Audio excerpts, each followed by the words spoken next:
अपने पिछले लेक्चर में हमने 2D फोर्स सिस्टम के बारे में बात की। इस लेक्चर में हम एक प्रॉब्लम हल करेंगे। प्रॉब्लम की स्टेटमेंट है कि find out the resultant of the concurrent forces as shown. तो ये हमारी फोर्सेस हैं। F1 50 न्यूटन है और इसका स्लोप इस ट्रायंगल की फॉर्म में दिया हुआ है। F2 जो है वो 10 न्यूटन है और वो 60 डिग्री का एंगल बना रही है नेगेटिव एक्स एक्सिस से। और ये एंगल अगर हम नेगेटिव एक्स एक्सिस से ड्रॉ करें यानी कि वेक्टर की जानिब, तो ये क्लॉकवाइज है तो ये नेगेटिव एंगल एक लात से बनता है।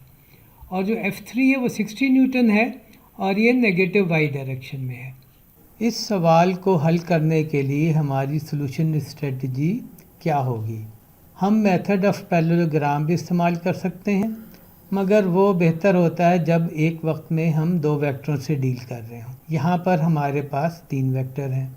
Method of joining head to toe जो है उसमें हम 3 वेक्टरों से डील कर तो सकते हैं, मगर वो ग्राफिकल ज़्यादा होता है। तो हम करेंगे ये कि हम वो मेथड इस्तेमाल करेंगे जिसमें हम हर वेक्टर के रेक्टेंगुलर कंपोनेंट्स मालूम कर लेते हैं और उनको हम ऐड कर लेते हैं, और ऐड करके हम रिजल्टेंट वेक्टर के रेक्टेंगुलर कंपोनेंट्स मालूम कर लेते हैं। उन रेक्टेंगुलर कंपोनेंट से हम रिजल्टेंट वेक्टर का मैग्नीट्यूड और इसकी ओरिएंटेशन एक्स एक्सिस से मालूम लेते हैं। तो यही हमारी स्ट्रेटजी होगी इस सवाल को हल करने में। तो हम सोल्यूशन पर आते हैं।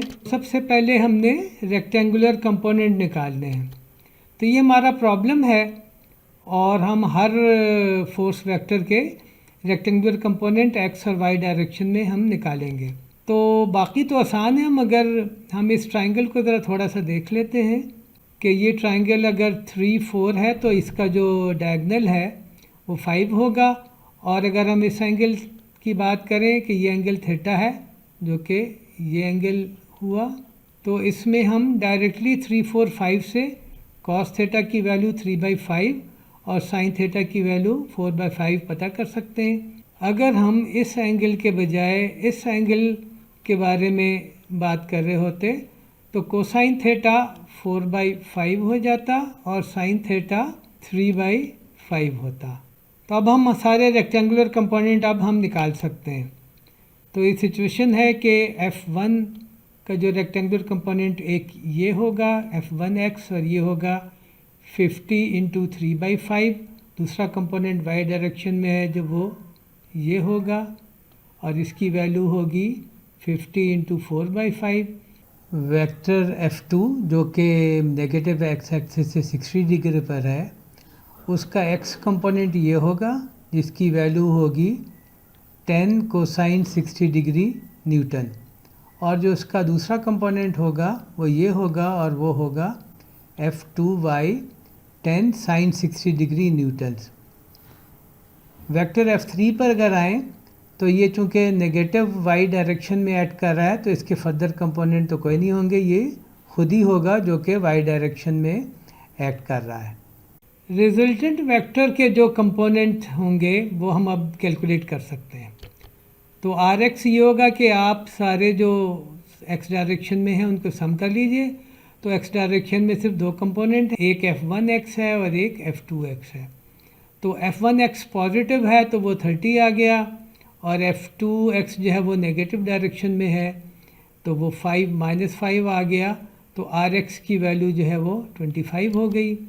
और जो Ry है वो होगा F1y + F2y + F3, क्योंकि F3 y डायरेक्शन में है।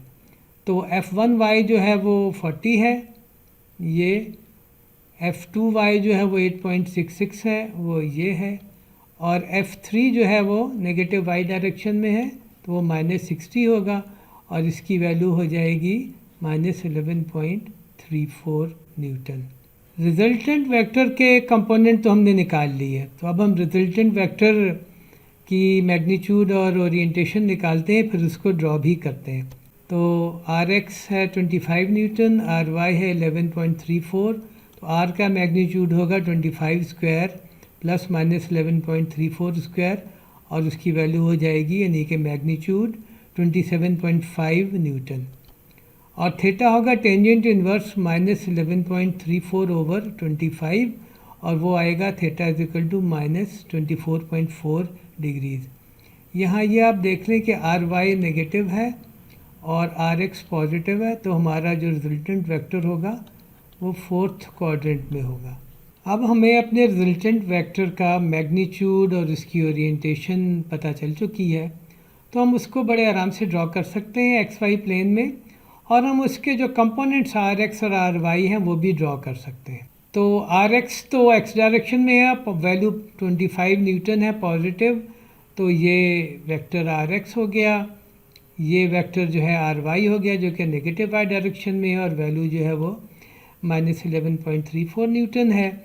और जो वेक्टर आर है वो हम इस तरह ड्रॉ कर सकते हैं कि हम एक्स एक्सिस से नेगेटिव डायरेक्शन में एक एंगल लें और एक स्ट्रेट लाइन ओरिजिन से शुरू करके इस डायरेक्शन में ड्रॉ कर लें, और हमारे स्केल के तहत जो लेंथ होगी 27.5 न्यूटन की, वहाँ तक हम ये एरो बना लें। दूसरा ये है कि हम एक्स एक्सिस और वाई एक्सिस के पैरेलल जो है लाइनें इस तरह ड्रॉ कर लें कि वो आर एक्स के और आर वाई के पैरेलल हों और उनके बराबर वैल्यू की ही हों। तो वो जहाँ पर एक दूसरे को टच करेंगी, क्रॉस करेंगी, वहाँ तक का हम एक एरो बना लें, तो वो हमारा वेक्टर आर होगा। उम्मीद है आपको ये लेक्चर पसंद आया होगा। बहुत बहुत शुक्रिया।